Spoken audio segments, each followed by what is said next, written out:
Hello students, मैं हूं आपका educator Kamalaksh Jha. 11th of सितंबर 2020 का करंट अफेयर्स का ये लेक्चर आप लोग देख रहे हैं।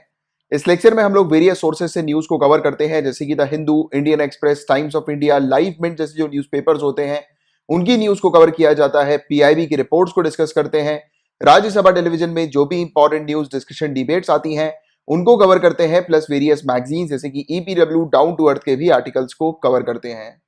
इन शॉर्ट गाइज, अगर आपने इस लेक्चर को पूरा एंड तक देखा तो आपको किसी भी सोर्स से करंट अफेयर्स को प्रिपेयर करने की आवश्यकता नहीं होने वाली है। एंड आप में से जो भी स्टूडेंट सिविल सर्विसेज एग्जामिनेशन की तैयारी कर रहे हैं उनके लिए मैंडेटरी है इस पूरे लेक्चर को एंड तक देखना। यहां पर प्रीलिम्स और मेंस दोनों पॉइंट ऑफ व्यू से न्यूज को कवर किया जाता है। इंग्लिश और हिंदी दोनों में न्यूज कवर की जाती है। एंड जिस प्रकार से सिविल सर्विसेज में हम लोग को जीएस पेपर 1, 2, 3, 4 देखने को मिलता है, तो यहां पर उसी के अकॉर्डिंग हम लोग न्यूज को भी कवर करते हैं। तो आप देख सकते हैं पेपर 1 का ये टॉपिक है, हम लोग डिस्कस करेंगे, फिर ये पेपर 2 के कुछ टॉपिक्स हैं, देन हम लोग पेपर 3 के ये कुछ टॉपिक्स डिस्कस करने वाले हैं। लेक्चर को स्टार्ट करने से पहले मैं आप लोग को बता दूं कि चैनल का नाम current affairs by Kamalaksh Jha है। चेक कर लीजिए कि आपने चैनल को सब्सक्राइब किया है कि नहीं। अगर नहीं किया है तो कर लीजिएगा और बेल आइकन पे भी जरूर हिट कीजिएगा। सेम नाम से current affairs by Kamalaksh Jha, same नाम से ही टेलीग्राम का भी एक चैनल है जिसको भी आप ज्वाइन कर सकते हैं। एंड आप चाहें तो मेरे नाम को सर्च करके मुझे फेसबुक पर भी फॉलो कर सकते हैं। चलिए समय ना वेस्ट करते हुए फटाफट लेक्चर को शुरू कर लेते हैं। पेपर 1 से रिलेटेड जो पहली न्यूज हम लोग को देखने को मिल रही है, देखो अपना देश वेबिनार सीरीज से रिलेटेड देखने को मिल रही है। पिछले कुछ महीनों में देखो अपना देश वेबिनार सीरीज से रिलेटेड जो कुछ थीम्स, जो कुछ लोकेशंस हम लोग को देखने को मिली है, तो उनको हम लोग ने काफी डिटेल में ऑलरेडी डिस्कस किया हुआ है। आज के दिन देखो अपना देश वेबिनार सीरीज में पंजाब की बात हुई। जो पंजाब जो है, पंजाब अ हिस्टोरिकल पर्सपेक्टिव, इसको लेकर ये वेबिनार जो है वो हम लोग को देखने को मिला था। और जिन स्टूडेंट्स को पता नहीं है देखो अपना देश वेबिनार सीरीज क्या है, तो उनको मैं एक जनरल आइडिया दे दूं, क्योंकि इसके बारे में काफी डिटेल में भी अपन पहले डिस्कस कर चुके हैं, बट आपको एक जनरल आइडिया ही पता होना चाहिए इसके बारे में। तो मिनिस्ट्री ऑफ टूरिज्म का ये इनिशिएटिव हम लोग को देखने को मिलता है, जिसमें फोकस किया जाता है कि हमारी कंट्री के ऐसी कुछ लोकेशन जिनके बारे में लोगों को पता नहीं है। जैसे कुछ लोकेशन वर्ल्ड फेमस लोकेशन होती हैं, राइट, जैसे कि इंडिया गेट हो गया, ताजमहल हो गया, सभी को पता है कहां पर है, राइट, और वो किस लिए बनाई गई हैं, तो उसकी इंपॉर्टेंस के बारे में भी लगभग सभी लोग जानते हैं। बट काफी कुछ ऐसी लोकेशंस होती हैं जिनके बारे में हमारे इंडियन सिटीजन्स को पता नहीं होता, तो उनको इंपॉर्टेंट लोकेशंस के बारे में जो है वो बताना, यानी कुछ ऐसी लोकेशन जो कि उतनी पॉपुलर नहीं है बट हाँ वो काफी इंपॉर्टेंट लोकेशंस है, तो उसके बारे में जो है वो शोकेस किया जाता है, बताया जाता है लोगों को, राइट। तो इंडिया की रिच डाइवर्सिटी को शोकेस करने का ये एक एफर्ट हम लोग को देखने को मिलता है, और एक भारत श्रेष्ठ भारत प्रोग्राम के अंडर ये आता है। और पंजाब की बात करें तो पंजाब को लैंड ऑफ 5 वाटर्स या लैंड ऑफ 5 रिवर्स के नाम से जाना जाता है। यहां पर कौन सी नदियां हैं, प्रीलिम्स के लिए इंपॉर्टेंट है, याद रखिएगा, झेलम, चेनाब, रावी, सतलज और बियस। तो ये नदी हम लोग को यहां पर पंजाब में देखने को मिलती है। पंजाब को नदियों की भूमि जो है वो कहा जाता है, लैंड ऑफ 5 रिवर्स या 5 वाटर्स, राइट। और ये पंजाब जो है वो लोकेशन किसकी थी, तो याद रखिएगा महाराजा रंजीत सिंह, इनकी लोकेशन थी ये पंजाब, यानी कि ये टेरिटरी जो थी उस पर कंट्रोल जो था वो पूरा का पूरा महाराजा रंजीत सिंह का था अर्ली 19th सेंचुरी के समय पर। और महाराजा रंजीत सिंह को शेर ए पंजाब के नाम से भी जाना जाता है। बाद में 1849 में ईस्ट इंडिया कंपनी ने इस क्षेत्र को जो है वो अपने कब्जे में ले लिया था। और पंजाब में कुछ इंपॉर्टेंट फेस्टिवल्स कौन से होते हैं, तो तीज, लोहरी, बसंत पंचमी, बैसाखी, होला महल्ला।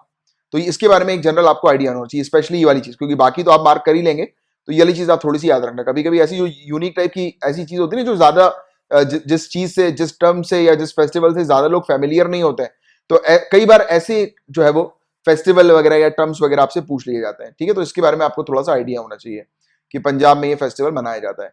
गोल्डन टेम्पल की बात करेंगे तो गोल्डन टेम्पल के बारे में ऑलरेडी आप सभी लोग जानते हैं कि गोल्डन टेम्पल हम लोग को अमृतसर पंजाब में जो है वो देखने को मिलता है, सभी को आप लोग को आइडिया है। और ये दुनिया भर का सबसे प्रसिद्ध या सबसे प्रमुख तीर्थ स्थल जो है वो माना जाता है श्रद्धालुओं के लिए, राइट, डिवोटीज के लिए।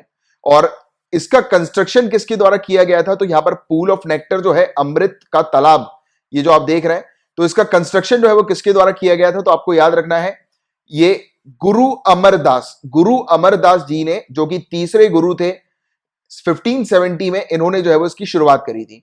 तो ये वाली चीज आप लोग को थोड़ी सी गुरु अमरदास जी का नाम पता होना चाहिए। ये अमृत का तालाब या फिर अमृत सरोवर जिसको हम लोग कहते हैं, तो गुरु अमरदास जी के द्वारा इसकी शुरुआत की गई थी। और इसको कंप्लीट किया था चौथे गुरु ने, गुरु रामदास, ठीक है। तो ये वाली चीज आपको थोड़ी सी एक जनरली पता होनी चाहिए, स्पेशली अमृत सरोवर, ये क्वेश्चन बन सकता है ये कहां पर है, तो गोल्डन टेम्पल का ही एक हिस्सा हम लोग को देखने को मिलता है, अमृत सरोवर ये, राइट। और यूनिवर्सल ब्रदरहुड का ये मैसेज जो है वो फैलाता है, क्योंकि हर डायरेक्शन से लोग जो है वो गोल्डन टेम्पल को एक्सेस कर सकते हैं, स्वर्ण मंदिर को एक्सेस कर सकते हैं, राइट। यानी कि हर जगह से लोग जो है वो यहाँ पर पहुंच सकते हैं। तो यूनिवर्सल ब्रदरहुड का मैसेज जो है ये देता है, यानी इसका जो मूल सिद्धांत है वो यूनिवर्सल ब्रदरहुड है, ठीक है। तो इसकी एक जनरल आइडिया, जनरल जानकारी आपको होनी चाहिए। कुछ और इंपॉर्टेंट प्लेसेस जो कि मेंशन की गई थी इस वेबिनार के दौरान, तो देखिए सिटी ऑफ फतेहगढ़ साहिब। तो ये जो फतेहगढ़ जो शब्द है उसका मतलब है टाउन ऑफ विक्ट्री, विजय का शहर। और ये विजय का शहर इसलिए कहा जाता है क्योंकि 1710 में बाबा बंदा सिंह बहादुर, इनके अंडर सिख ने मुगलों को जो है वो हरा दिया था, और मुगलों का जो फोर्ट है, मुगल का जो किला हम लोग को देखने को मिलता है, उसको डिस्ट्रॉय कर दिया था और नष्ट कर दिया था। और बंदा सिंह बहादुर जी ने अनाउंस कर दिया था सिख रूल के एस्टैब्लिशमेंट को, और यहां पर मुगल रूल को जो है वो खत्म कर दिया गया था। क्योंकि इस क्षेत्र पर मुगल रूल जब था, जब मुगल शासन हम लोग को देखने को मिला था, तो उस समय बहुत ही ज्यादा टेरर और इनजस्टिस, बहुत ही ज्यादा आतंक और अन्याय जो है वो उनके द्वारा फैलाया गया था। तो ऐसे कहते हुए उन्होंने जो है वो यहां पर सिख रूल जो है वो स्टैब्लिश कर दिया था। इसके अलावा विरासत ए खालसा म्यूजियम की अगर हम लोग बात करें तो 550 साल पुराना जो कल्चर और ट्रेडिशन हम लोग को पंजाब और सिखिज्म का देखने को मिलता है, तो उसी को झलकाता है ये विरासत ए खालसा म्यूजियम। और साथ ही साथ पार्टीशन म्यूजियम भी हम लोग को देखने को मिलता है। दुनिया का पहला ये म्यूजियम है जो कि लार्जेस्ट ह्यूमन माइग्रेशन के ऊपर बेस्ड है। लार्जेस्ट ह्यूमन माइग्रेशन, दुनिया के सबसे बड़े मानव प्रवास पर आधारित ये संग्रहालय म्यूजियम हम लोग को देखने को मिलता है, पार्टीशन म्यूजियम, ठीक है। तो ये वाली चीज आप लोग को थोड़ी सी लोकेशन एटलीस्ट पता होनी चाहिए इसके बारे में इन जनरल। तो ये था पूरा ओवरऑल टॉपिक जो कि वेबिनार में कुछ लोकेशंस के बारे में बात हुई है, हमने देखा इसके बारे में। अब पेपर 1 से रिलेटेड इतने ही टॉपिक्स थे, नाउ हम लोग पेपर 2 के टॉपिक्स की तरफ बढ़ रहे हैं। ओपन डेफिकेशन फ्री प्लस और open defecation free plus plus की यहां पर बात हो रही है। तो देखिए इसके बारे में तो आप लोग को ऑलरेडी आइडिया है ही कि ओपन डेफिकेशन फ्री का मतलब क्या होता है, कि खुले में जो जिस सिटी के अंदर कोई भी खुले में शौच नहीं कर रहा है उस सिटी को ओपन डेफिकेशन फ्री का टैग दिया जाता है। 2016 से ये शुरू हुआ था, तो इसके बारे में डिटेल में हम लोग बात करेंगे। बट बिफोर दैट ये टॉपिक न्यूज में क्यों हम लोग को देखने को मिला है, हालांकि ये चीज इंपॉर्टेंट नहीं है जो न्यूज में है, बट फिर भी जनरल जानकारी के लिए आपको पता होना चाहिए कि ministry of housing and urban affairs ने अभी स्टेटमेंट दिए हैं जिसमें हरियाणा, पंजाब और चंडीगढ़ की बात हुई है। बताया गया कि हरियाणा, पंजाब और चंडीगढ़ में open defecation free cities, open defecation free plus और प्लस प्लस सिटीज हम लोग को देखने को मिल रही है। तो ओपन डेफिकेशन फ्री क्या होता है कि कोई भी सिटी या कोई भी वार्ड, उसको ओपन डेफिकेशन फ्री का टैग तभी मिलता है जब उस सिटी के अंदर not even one single person, कोई भी एक व्यक्ति, यानी कि एक व्यक्ति भी उस सिटी के अंदर खुले में शौच नहीं कर रहा है, यानी कि ओपन डेफिकेट नहीं कर रहा है। तब अगर ऐसा होता है किसी सिटी के अंदर, तब उस सिटी को ओपन डेफिकेशन फ्री का टैग मिलता है। ये 2016 में लाया गया था। अब धीरे धीरे करके काफी सारी सिटीज ओपन डेफिकेशन फ्री का टैग हासिल कर रही थी, तो उस बीच सरकार को लगा कि थोड़ा सा अब इसको एडवांस करना चाहिए, तो सरकार लेकर आ गई ओपन डेफिकेशन फ्री प्लस और प्लस प्लस लेकर आ गई। तो ये लॉन्च किया गया था 2018 में। ये स्वच्छ भारत मिशन का अर्बन का फेज 1 जो हम लोग को देखने को मिला था, तो उसके अंडर जिन भी सिटीज ओपन डेफिकेशन फ्री का स्टेटस जिन सिटीज ने हासिल कर लिया था, वो अपने आप को अब स्केल अप कर सकती थी, यानी कि आगे बढ़ सकती थी और एडवांस जो है वो जा सकती थी ओपन डेफिकेशन फ्री प्लस और प्लस प्लस के टारगेट्स को अचीव करने के लिए। तो देखो ओपन डेफिकेशन फ्री प्लस जो सिटीज हासिल कर लेती हैं, यानी कि सॉरी ओपन डेफिकेशन फ्री का टैग जो सिटीज हासिल कर लेती हैं, उनके पास जो है अब मौका मिलता है कि वो ओपन डेफिकेशन फ्री प्लस और प्लस प्लस का टैग जो है वो हासिल कर सकें। तो सबसे पहली जो बेसिक कंडीशन होती है प्लस और प्लस प्लस का टैग हासिल करने के लिए, कि उस सिटी को एटलीस्ट एक बार ओपन डेफिकेशन फ्री जो है वो टैग मिलना चाहिए। जब उस सिटी को ओपन डेफिकेशन फ्री टैग मिलेगा, तब जाकर वो प्लस और प्लस प्लस टैग पर जो है वो आगे बढ़ सकती है। तो अब देखिए ओपन डेफिकेशन फ्री प्लस में क्या होता है, तो देखो ओपन डेफिकेशन फ्री में हमने देखा खुले में शौच अगर कोई भी एक व्यक्ति उस सिटी के अंदर या वार्ड के अंदर नहीं कर रहा है, तो उसको ओपन डेफिकेशन फ्री का टैग मिल जाएगा, है ना। अब इसका एक एडवांस वर्जन, अब यहां पर बोला जाता है कोई भी व्यक्ति खुले में ना शौच कर रहा है, ना यूरिनेट कर रहा है, यूरिन कर रहा है, और उस सिटी के अंदर जितने भी कम्युनिटी टॉयलेट्स यानी कि जो सुलभ शौचालय जिसको हम लोग बोलते हैं ना, जितने भी सुलभ शौचालय हैं वो प्रॉपर वर्किंग कंडीशन में हम लोग को देखने को मिल रहा है, फंक्शनल है और वेल मेंटेन्ड है। तो ये दो चीज अगर फुलफिल होती है तो उस सिटी को open defecation free plus tag दिया जाता है। अब प्लस प्लस की बात करें तो और एडवांस फॉर्म, उस सिटी के अंदर जो है वो प्रॉपर जो सीवेज है उसका मेंटेनेंस होना चाहिए, मैनेजमेंट होना चाहिए, और जो सीवेज जो है उसको प्रॉपर ट्रीट करके ही डंप करना चाहिए। ऐसा नहीं है कि सीवेज को नदियों में डंप कर दिया। अगर किसी सिटी में सीवेज को अगर नदियों में डंप किया जा रहा है या ओपनली उसकी डंपिंग हो रही है तो उस सिटी को open defecation free plus plus tag नहीं मिलेगा। बट किसी सिटी के अंदर प्रॉपर तरीके से सीवेज का ट्रीटमेंट हो रहा है तब उस सिटी को open defecation free plus plus tag जो है वो मिल सकता है। तो हमने तीन चीजें देख ली, open defecation free, open defecation free plus और open defecation free plus plus. तो ये तीन चीज के बारे में आपको एक डिफरेंशिएशन पता होना चाहिए, ठीक है। कभी कभी ऐसे प्रीलिम्स वगैरह में स्टेटमेंट वाइज जो है वो चीजें आ जाती हैं, राइट। अगर मेंस में भी आए तो एटलीस्ट आप डिफाइन कर पाओ ये सब टर्म्स को, राइट। तो ये था पूरा ओवरऑल टॉपिक इससे रिलेटेड। अब बात करेंगे हम लोग डेप्यूटी चेयरमैन ऑफ राज्यसभा के बारे में। राज्यसभा के डेप्यूटी चेयरमैन के बारे में हम लोग जानेंगे, इनके रोल्स, इनके फंक्शंस, इनकी रिस्पॉन्सिबिलिटीज, इनका इलेक्शन कैसे होता है, कॉन्स्टिट्यूशन के किस आर्टिकल में डेप्यूटी चेयरमैन के बारे में मेंशन्ड है। ये पूरी चीजें हम लोग देखेंगे जो कि प्रीलिम्स में आपसे पूछी जा सकती है और काफी ज्यादा इंपॉर्टेंट टॉपिक है ये स्टैटिक पोर्शन के अंदर। और न्यूज में ये टॉपिक इसलिए आया क्योंकि अभी नॉमिनेशन हम लोग को राज्यसभा के डेप्यूटी चेयरमैन का देखने को मिल रहा है इलेक्शन के लिए।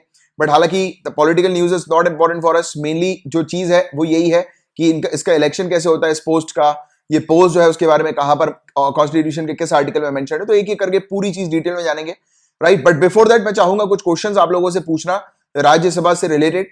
तो सबसे पहली चीज तो मुझे आप नीचे कमेंट बॉक्स पर बताइए, राज्यसभा जो है वो लोअर हाउस है या अपर हाउस है, नीचे कमेंट बॉक्स पर लिखकर बताइए। तो और एक और चीज आपको लिखनी है नीचे कमेंट बॉक्स पर कि जैसे कि राज्यसभा जो है, क्या राज्यसभा डिसॉल्व हो सकती है, क्या लोकसभा डिसॉल्व हो सकती है, और क्या दोनों ही डिसॉल्व हो सकती हैं। तीन स्टेटमेंट है, राज्यसभा डिसॉल्व हो सकती है, लोकसभा डिसॉल्व हो सकती है, दोनों डिसॉल्व हो सकती हैं। इनमें से आप बताइए ए, बी और सी में से कौन सा स्टेटमेंट करेक्ट होगा, राइट। फिर से अगेन रिपीट करता हूं, ए जो है वो राज्यसभा क्या डिसॉल्व होती है, तो वो अगर आपको लग रहा है तो ए लिखिएगा। लोकसभा डिसॉल्व हो सकती है, सिर्फ लोकसभा डिसॉल्व हो सकती है, बी स्टेटमेंट। सी स्टेटमेंट दोनों राज्यसभा लोकसभा दोनों डिसॉल्व हो सकती है। वीडियो को पॉज करो, फटाक से नीचे आंसर लिखकर बताओ। तो आपने लिख दिया होगा कि सिर्फ जो है वो लोकसभा डिसॉल्व हो सकती है क्योंकि राज्यसभा जो है वो डिसॉल्व नहीं हो सकती। उसके पीछे का भी एक लॉजिक हम लोग को देखने को मिलता है क्योंकि अगर दोनों बॉडीज अगर डिसॉल्व हो जाएंगी तो ऑब्वियस ही बात है कि इंडिया के अंदर जो टेम्पररी बेसिस पर रूल्स रेगुलेशन जो है वो किसके द्वारा बनाया जाएगा, राइट। तो बेसिकली क्रॉस, एक तो ये बॉडी जो होती है राज्यसभा वो लोकसभा को क्रॉस चेक करने के पर्पस के लिए भी हम लोग को देखने को मिलती है क्योंकि बिल्स वगैरह जो होते हैं, क्योंकि बहुत सारे आप पढ़ोगे लक्ष्मीकांत के अंदर तो राज्यसभा के आपको एक प्रॉपर फंक्शन जो है वो देखने को मिलेंगे आपको। बट अपना टॉपिक जो है वो भी डेप्यूटी चेयरमैन का है तो इसी पर सीमित रहते, नहीं तो ये टॉपिक जो है वो काफी ज्यादा बड़ा हो जाएगा, आधे घंटे का लेक्चर हो जाएगा ये, राइट। बट मैं चाहूंगा कि आप राज्यसभा के बारे में आज ही जो है वो पूरी चीज लक्ष्मीकांत पॉलिटी से उठाकर जो है वो कंप्लीट कर रहे हैं। लास्ट में मैंने होमवर्क देना आपको भूल गया हूं, भूला नहीं हूं, बेसिकली आज कुछ ऐसा कोई टॉपिक लगा नहीं होमवर्क देने के लिए, बट आप लिख लो अपनी तरफ से कि राज्यसभा जो है वो आपको पढ़ना है। आपको राज्यसभा के फंक्शंस के बारे में, राज्यसभा और लोकसभा के बीच में क्या डिफरेंशिएशन है, ये आपको जो है वो कवर करके रखना है, ठीक है। ये कुछ चीजें जो है वो इसके क्वेश्चंस मैंने आपसे पूछे क्योंकि अक्सर ऐसे क्वेश्चंस जो है वो एग्जामिनेशन में जो है वो पूछे जाते हैं। तो अपन बात कर रहे हैं डेप्यूटी चेयरमैन के बारे में, राज्यसभा के उपसभापति के बारे में हम लोग बात कर रहे हैं। तो कॉन्स्टिट्यूशन के अंदर आर्टिकल 89 में इनके बारे में मेंशन है, तो याद रखिएगा आर्टिकल 89, राइट, जो कि कहता है कि राज्यसभा जो है वो राज्यसभा के एक सदस्य को जो है वो डेप्यूटी चेयरमैन की पद के लिए चूज करेंगे और ये तभी चूज कर सकते हैं जब वो पद जो होगा वो खाली होगा। तो एक ही कंडीशन पे डेप्यूटी चेयरमैन इलेक्ट होते हैं, वो कंडीशन ये है कि डेप्यूटी चेयरमैन की जो एग्जिस्टिंग पोस्ट है वो एम्प्टी होनी चाहिए, वो वेकेंट होनी चाहिए, तभी जो है वो उस पोस्ट के लिए जो है वो इलेक्शन होगा। तो ये वाली चीज याद रखना। दूसरी कंडीशन याद रखने वाली कि सिर्फ राज्यसभा के मेंबर ही इलेक्ट होंगे एज अ डेप्यूटी चेयरमैन की पोस्ट के लिए, लोकसभा के मेंबर यहां पर इलेक्ट नहीं किए जा सकते क्योंकि स्टेटमेंट वाइज ऐसी चीजें जो है वो पूछी जा सकती है कि सिर्फ राज्यसभा के ही मेंबर जो है वो इस पोस्ट के लिए जो है वो इलेक्ट हो सकते हैं, राइट। और तभी इलेक्ट होंगे जब वैकेंसी हम लोग को देखने को मिलेगी इस पोस्ट की। और कौन से केसेस होते हैं जिस पर हम लोग को वैकेंसी देखने को मिलती है इस पोस्ट के लिए। तो पहली कंडीशन तो यह है कि जो ऑलरेडी एग्जिस्टिंग डेप्यूटी चेयरमैन है उनका जो है वो कार्यकाल समाप्त हो गया है, उनका टेन्योर जो है वो समाप्त हो गया है। और दूसरी कंडीशन यह है अगर वो रिजाइन कर देते हैं अपनी पोस्ट से, राइट, यानी कि मेंबर ऑफ पार्लियामेंट से जो है वो अगर वो रिजाइन कर देते हैं। इसके अलावा अगर एक रेजोल्यूशन पास होता है उनको हटाने के लिए, उनको निकालने के लिए, उनको रिमूव करने के लिए, और कहा जाता है कि ये ऐसा जो रेजोल्यूशन होना चाहिए वो 14 दिन की एडवांस नोटिस पर ही लाया जाना चाहिए, राइट। तो जब अगर ऐसा रेजोल्यूशन के थ्रू अगर उनको हटाया जाएगा, निकाला जाएगा, तब ये तीसरी कंडीशन जो है वो हम लोग को देखने को मिलती है। तो सिर्फ ये टोटल 3 कंडीशन है जो कि हम लोग को देखने को मिलती है जिसके आधार पर ये पोस्ट जो है वो डेप्यूटी चेयरमैन की पोस्ट जो है वो वेकेंट होती है, खाली होती है। फिर जो है वो नए डेप्यूटी चेयरमैन जो है वो इलेक्ट होते हैं, राइट। यहां तक बातें क्लियर है। आगे की चर्चा करें, इनके काम क्या होते हैं, इनके फंक्शंस क्या क्या होते हैं डेप्यूटी चेयरमैन के। तो जब चेयरमैन का जो ऑफिस है, अब मुझे नीचे कमेंट बॉक्स में फटाक से लिख कर बताओ राज्यसभा के चेयरमैन कौन होते हैं? जल्दी से लिखकर बताओ, क्योंकि अभी इसका आंसर आपको मिल जाएगा। तो जो डेप्यूटी चेयरमैन जो है वो तभी अपनी ड्यूटीज परफॉर्म करते हैं। एक तो पहली चीज जब हम लोग को देखने को मिलता है कि चेयरमैन का जो ऑफिस होता है जब वो खाली होता है, और चेयरमैन कौन होते हैं? Vice president. तो वाइस प्रेसिडेंट का जब ऑफिस खाली होता है, वेकेंट होता है, खाली होने की वजह वो एब्सेंट हो सकते हैं। दूसरी वजह, अगर ऑनरेबल प्रेसिडेंट एब्सेंट है अपनी पोस्ट से, तो आपको पता है जब ऑनरेबल प्रेसिडेंट का पद जब वेकेंट होता है तब उस समय वाइस प्रेसिडेंट जो है वो ऑनरेबल प्रेसिडेंट का रोल निभाते हैं।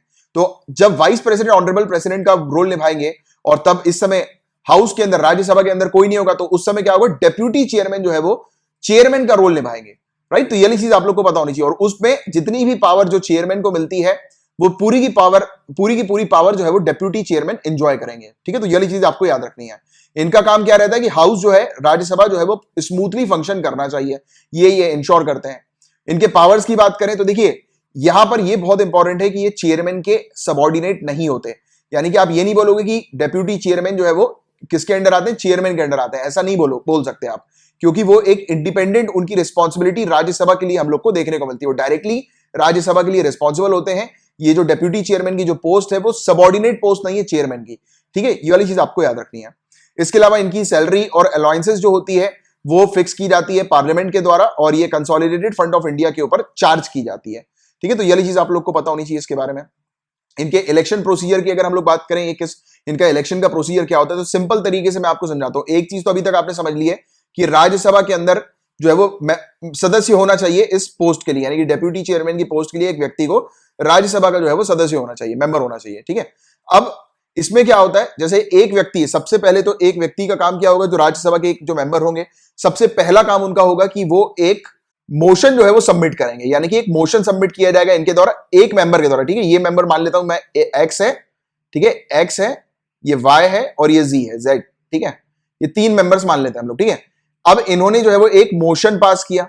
अब ये जो मोशन हम लोग को देखने को मिल रहा है, इस मोशन के अंदर क्या लिखा रहेगा कि ये किस व्यक्ति को जो है वो नॉमिनेट करना चाहते हैं एज अ डेप्यूटी चेयरमैन की पोस्ट के लिए नॉमिनेट करना चाहते हैं। यानी कि ये व्यक्ति जो है, यानी कि जो भी ये पेपर, मान सिंपल लैंग्वेज में आप समझो कि एक पेपर रखा जाता है, उस पेपर पे नाम लिखा जाता है कि किस व्यक्ति को जो है ये वोट देना चाहते हैं डेप्यूटी चेयरमैन की पोस्ट के लिए, यानी कि किस व्यक्ति को ये सपोर्ट करना चाहते हैं कि वो डेप्यूटी चेयरमैन बने, ठीक है? जैसे कि आप हो, आप मेंबर ऑफ पार्लियामेंट हो, आपका एक फ्रेंड मेंबर ऑफ पार्लियामेंट है, ठीक है? आप अपने फ्रेंड को जो है वो सपोर्ट करना चाहते हो, तो आप एक पेपर पे अपने फ्रेंड का नाम लिख दोगे।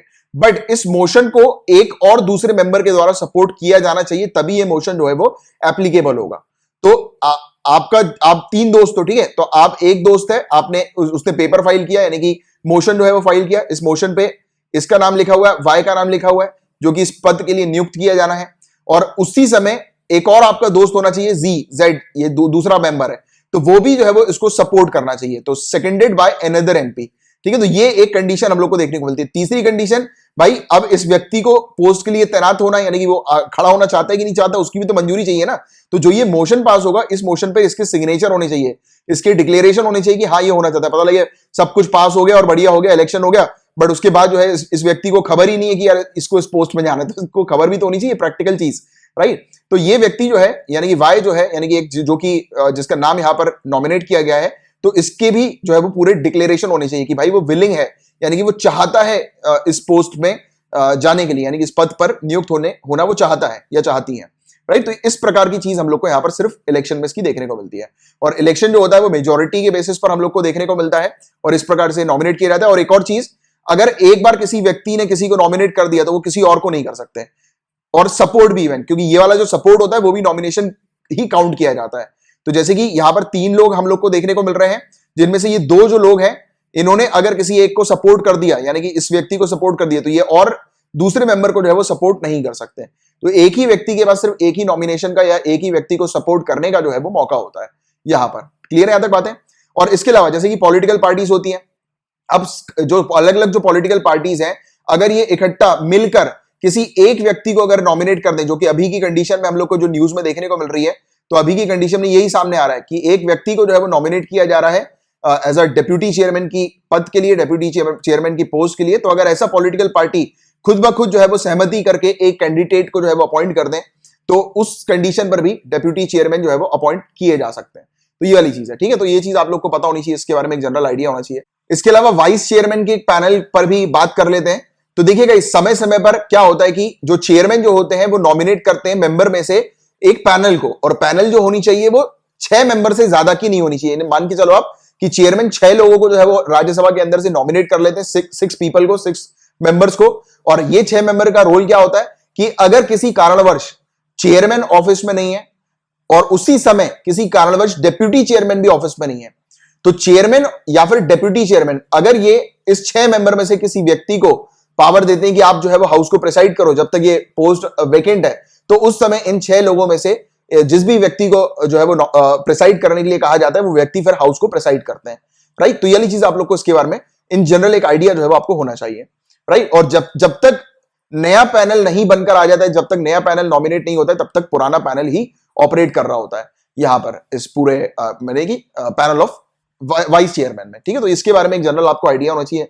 और एक अब देखो आपने पूरा पढ़ लिया, डेप्यूटी चेयरमैन के बारे में देख लिया, इनके रोल्स रिस्पांसिबिलिटी फंक्शंस देख लिए, इलेक्शन कैसे होता है वो भी देख लिया, समझ लिया।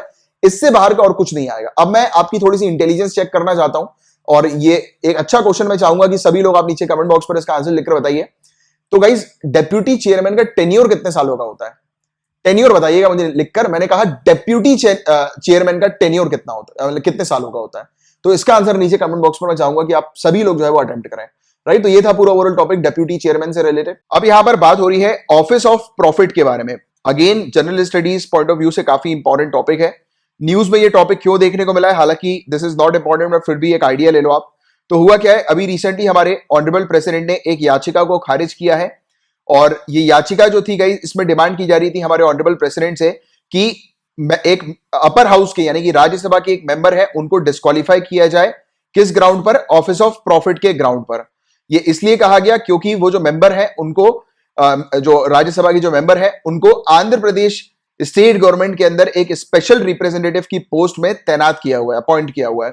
तो इस चीज को जो है वो ऑफिस ऑफ प्रॉफिट के साथ जो है वो रिलेट किया जा रहा था, और ऑनरेबल प्रेसिडेंट के पास जो है वो ये चीज भेजी गई, क्योंकि आपको पता होगा कि एक एमपी और एमएलए को डिस्क्वालीफाई करने के जो क्लॉज है उसमें ये भी चीज मेंशन होती है कि अगर कोई एमपी या एमएलए अगर office of profit government of India के अंडर या स्टेट गवर्नमेंट के अंदर वो होल्ड करते हैं, तो उस समय जो है वो उनको डिस्क्वालीफाई किया जाएगा। तो इसी आधार को सामने रखते हुए ये जो मेंबर है वीवी रेड्डी, इनको जो है वो डिस्क्वालीफाई करने के ऊपर एक याचिका जो है वो लाई गई। बट हमारे ऑनरेबल प्रेसिडेंट ने ये चीज मेंशन करी, बेसिकली हमारी जो इलेक्शन कमीशन ऑफ इंडिया हम लोग को देखने को मिलती है, तो उन्होंने कहा था, उन्होंने बेसिकली अनोनिमस ओपिनियन के थ्रू ये चीज मेंशन करी कि वीवी रेड्डी जो अभी एट प्रेजेंट आंध्र प्रदेश की जो स्पेशल रिप्रेजेंटेटिव की पोस्ट पर हैं, इस पोस्ट पर उनको कोई भी बेनिफिट नहीं मिल रहा है, कोई भी पिक्यूनरी गेन जो है वो उनको नहीं मिल रहा है, या फिर कोई भी मॉनेटरी गेन उनको नहीं मिल रहा है, या फिर किसी प्रकार की पावर जो है वो उनको नहीं दी गई है। वो एज अ गेस्ट के तौर पर, स्टेट गेस्ट के तौर पर ही तैनात है। सिर्फ जो उनका स्टेटस है वो स्टेट के गेस्ट के तौर पर है, उससे ज्यादा और कुछ नहीं। ना उनको कुछ एक्स्ट्राऑर्डिनरी पावर मिली है, ना उनको कोई मॉनेटरी गेन हो रहा है, राइट। तो इस चीज को देखते हुए इलेक्शन कमीशन ऑफ इंडिया ने यह कहा कि यह ऑफिस ऑफ प्रॉफिट जो है वो नहीं माना जाएगा, राइट, क्योंकि इसमें इस पद में इनको जो है वो अपर हाउस के जो मेंबर है उनको कोई भी बेनिफिट नहीं मिल रहा है, ठीक है। तो अभी अभी आपने जो इतना सुन लिया, तो उसी से आपके दिमाग में एक आइडिया तो बन जाना चाहिए ऑफिस ऑफ प्रॉफिट से रिलेटेड कि ऑफिस ऑफ प्रॉफिट क्या होता है। कि कोई भी पर्टिकुलर मेंबर ऑफ पार्लियामेंट या एमएलए अगर वो किसी दूसरे सेंट्रल गवर्नमेंट या स्टेट गवर्नमेंट की किसी भी ऑफिस पे अगर वो कार्य करते हैं, उनको अपॉइंट किया जाता है, राइट, या वो अपॉइंट होते हैं, तो उस समय पर अगर वो किसी प्रकार का मॉनेटरी गेन हासिल कर रहे हो या किसी प्रकार की एक्स्ट्रा ऑर्डिनरी पावर उनको दी गई हो, तो वो कंडीशन होती है ऑफिस ऑफ प्रॉफिट की, और उस कंडीशन के तहत जो है वो एक एमपी या फिर एक एमएलए को डिस्क्वालीफाई किया जा सकता है। तो ये चीज बिल्कुल क्रिस्टल क्लियर आपके दिमाग में होनी चाहिए, राइट। होपफुली आपको क्लियर हो गई होगी, बट फिर भी हम लोग जानेंगे जैसे कि एमपी और एमएलए को डिस्क्वालीफाई करने के बेसिक क्राइटेरिया क्या होते हैं। सबसे पहली चीज तो आपको पता होना चाहिए कि आर्टिकल 102 के अंदर मेंबर ऑफ पार्लियामेंट को के डिस्क्वालिफिकेशन का क्राइटेरिया है, और आर्टिकल 191 के अंदर MLA member of legislative assembly के डिस्क्वालिफिकेशन का क्राइटेरिया मेंशन्ड है। तो ये आर्टिकल के नाम पता होना चाहिए, आर्टिकल 102 और आर्टिकल 191, ठीक है। ये दो चीज आपको पता होना चाहिए। और डिस्क्वालिफिकेशन में एक तो ऑफिस ऑफ प्रॉफिट का डिस्क्वालिफिकेशन जो हमने देखा, दूसरा है अनसाउंड माइंड, यानी कि उनकी जो मस्तिष्क स्थिति जो है वो सही नहीं है, राइट। इसके अलावा बीइंग एन अनडिस्चार्ज इंसॉल्वेंट, यानी कि उन्होंने किसी फाइनेंशियल बॉडी से या एनबीएफसी हो गई या बैंक वगैरह हो गया उससे लोन ले लिया और फिर वो दिवालिया घोषित हो गए, लोन रीपे नहीं कर पा रहे हैं, तो ऐसी भी एक कंडीशन होती है जिसमें उनको डिस्क्वालीफाई किया जा सकता है। और चौथी जो कंडीशन है कि अगर वो अब एट प्रेजेंट इंडियन सिटीजन नहीं है या फिर उन्होंने किसी दूसरी कंट्री की सिटीजनशिप एक्वायर कर ली है, ले ली है, यानी कि दूसरी कंट्री के सिटीजनशिप जो है वो उन्हें हासिल कर ली है। तो ये कुछ कंडीशन है चार, जिस कंडीशन के ऊपर बेस्ड एमपी और एमएलए को जो है वो डिस्क्वालीफाई किया जा सकता है। बट हमारा जो मेन टॉपिक है वो है ऑफिस ऑफ प्रॉफिट। तो मैंने भी आपको पूरी चीज एक्सप्लेन कर ही दी है। कोई भी एमपी या कोई भी एमएलए अगर उनको बेनिफिट मिलता है, राइट, यानी कि किसी भी पोस्ट पर अगर वो अपॉइंट होते हैं या तैनात होते हैं, तो उसमें अगर उनको किसी प्रकार का अगर बेनिफिट रिसीव हो रहा है तो उस कंडीशन को ऑफिस ऑफ प्रॉफिट के अंदर रखा जाएगा और उस इंसान को डिस्क्वालीफाई किया जाएगा, राइट। और ये किसी भी सेंट्रल या किसी भी स्टेट गवर्नमेंट के पोस्ट पर अगर वो तैनात होते हैं इस चीज के लिए, राइट, तब जो है वो कहा जा रहा है कि उनको डिस्क्वालीफाई किया जाएगा। और ये चीज भी यहां पर मेंशन है कि यहां पर एक एग्जेम्पशन भी है। अगर कुछ पोस्ट होती है, जैसे आपको बताया हुआ काफी सारी ऐसी पोस्ट होती है जिसमें खुद ब खुद जो है वो सेंट्रल गवर्नमेंट और स्टेट गवर्नमेंट एक कानून के थ्रू बताती है कि ये फलाना पोस्ट है, इसमें अगर एक एमपी और एमएलए अगर अपॉइंट होते हैं और अपना कार्य करते हैं तो ऐसी पर्टिकुलर कुछ पोस्ट के अंदर उनको जो है वो डिस्क्वालीफाई नहीं किया जाएगा। तो अगर स्टेट लेजिस्लेचर या पार्लियामेंट कानून बनाकर अगर ये चीज मेंशन करे एग्जेम्पशन की कि ये फलाना फलाना पोस्ट है या फलाना फलाना ऑफिस है जहां पर अगर एमपी और एमएलए जो है वो ज्वाइन करते हैं या वहां पर जाते हैं, अपॉइंट होते हैं, तो वहां पर उस कंडीशन में उनको डिस्क्वालीफाई नहीं माना जाएगा। ठीक है, तो ये चीज है बस सिंपल सी, जिसके बारे में एक जनरल आपको आइडिया होना चाहिए। और इसके पीछे का पूरा जो अंडरलाइनिंग प्रिंसिपल हम लोग को क्या देखने को मिलता है, जो मूल सिद्धांत हम लोग को क्या देखने को मिलता है। अच्छा, बिफोर दैट एक चीज छूट गई है, वो मुझे आपको बतानी थी, ये पेक्यूनरी गेन। तो गाइस ये पेक्यूनरी शब्द जो है ना वो लगातार एडिटोरियल में वेरियस आर्टिकल्स में आ रहा है। मैं चाहूंगा कि इसको आप नोट करके रख लो और कोशिश करना कि आप जब आंसर लिखो अपना तो इस शब्द का उपयोग करिएगा। ठीक है, जो भी इंग्लिश मीडियम से इस एग्जाम को लिख रहे हैं तो वो ये वाला शब्द उपयोग कीजिएगा। और बाकी स्टेट सिविल सर्विसेज में आपको जो है वो वोकैबुलरी पॉइंट ऑफ व्यू से ये सब चीजें पता होनी चाहिए, जैसे कि ऐसे वगैरह में आप ऐसे शब्द जो है वो डाल सकते हैं, यूज कर सकते हैं, राइट। तो ये पेक्यूनरी। बट अच्छा, एक और चीज, बाकी अपने आंसर को बहुत सिंपल रखना, क्योंकि कई बार ऐसा होता है कि जो आपकी कॉपी चेक कर रहे हैं और आपने बिल्कुल खतरनाक ऑक्सफोर्ड टाइप के वर्ड्स डाल दिए, तो ये मान लेना कि फिर वो उस लायक आपको आंसर नहीं देंगे, भले कितना भी आपका आंसर अच्छा क्यों ना बन जाए। कोशिश ये करो कि आपका आंसर ऐसा बनना चाहिए कि एक 8वीं क्लास का बच्चा भी वो अगर आंसर को पढ़े तो उसके दिमाग में पूरी चीज क्लियर होनी चाहिए कि आप क्या समझाने की कोशिश कर रहे हो, राइट। तो ये इसमें काफी इंपॉर्टेंट, और आपने काफी सारे सक्सेसफुल कैंडिडेट से ये सेम चीज जो है वो मेरी सुनी भी होगी कि उनका कहना होता है कि आप अपना आंसर बहुत ही सिंपल रखो। वो इसलिए भी कहा जाता है क्योंकि सिविल सर्वेंट की क्वालिटी होती है कि आप कुछ भी जब चीज बता रहे हो, डिलीवर कर रहे हो, तो वो एक कॉमन मैन तक जो है वो क्रिस्टल क्लियर जो है वो होनी चाहिए। क्योंकि कल को जब आईएएस आईपीएस बनोगे तो आप किसको सर्व करोगे? कॉमन मैन को सर्व करोगे, है ना। आपके ऑफिस में आप डीएम बन गए, आपके ऑफिस में अगर कोई आए व्यक्ति तो वो कौन होंगे? वो तो कोई हाईली इंटेलेक्चुअल पीपल तो होंगे नहीं, राइट। तो उनको तो आपको इजी सामान्य भाषा में जो है वो उनको आपको एक्सप्लेन करनी है चीजें, जो भी उनके राइट्स हैं या जो भी उनकी प्रॉब्लम है, राइट। सो गाइस इसके पीछे का प्रिंसिपल भी आप लोग को थोड़ा समझना जरूरी है, क्योंकि ये चीज अगर आपने समझ ली तो पूरा टॉपिक जो होगा वो आपका अच्छे से क्रिस्टल क्लियर हो जाएगा कि ये एग्जैक्टली ऑफिस ऑफ प्रॉफिट जो है उसको डिस्क्वालिफिकेशन का ग्राउंड क्यों बनाया हुआ है, राइट। यानी कि क्या वजह है कि ऑफिस ऑफ प्रॉफिट को डिस्क्वालिफिकेशन का ग्राउंड बना दिया गया। तो देखो, जो पार्लियामेंट हमारी होती है उस पार्लियामेंट के अंदर आपको पता होगा जो रूलिंग पार्टी होती है जो सरकार बनाती है, ठीक है।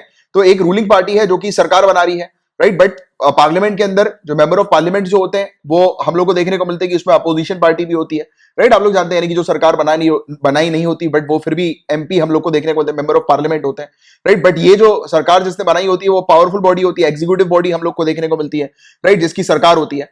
अब ये एग्जीक्यूटिव बॉडी जो है उसकी पावर्स पर रोक लगाने के लिए ये चीज की गई है, राइट। क्योंकि जो एग्जीक्यूटिव जो है वो अपनी पावर का इस प्रकार से इस्तेमाल ना करे कि जो लेजिस्लेटर जो है, जो मेंबर ऑफ पार्लियामेंट है या मेंबर ऑफ लेजिस्लेटिव असेंबली है, तो उनके ऊपर किसी भी प्रकार का जो है वो सरकारी प्रेशर नहीं होना चाहिए। क्योंकि सरकार जो है एट प्रेजेंट रूलिंग पार्टी कौन होती है? सरकार होती है। अब सरकार जो है अगर वो किसी मेंबर ऑफ पार्लियामेंट को अगर अपॉइंट करे, राइट, किसी ऑफिस के अंदर, राइट, किसी चीज को इन्फ्लुएंस करने के पर्पस के लिए भी हो सकता है, राइट, इन्फ्लुएंस करने के पर्पस के लिए, यानी कि आपको पता होगा वो दल बदलू कानून जो हम लोग को देखने को मिलता है, जिसके बारे में अपन ने कई बार चर्चा भी की हुई है, ये 10th शेड्यूल के अंदर हम लोग को देखने को मिलता है, याद आ रहा है, anti defection law.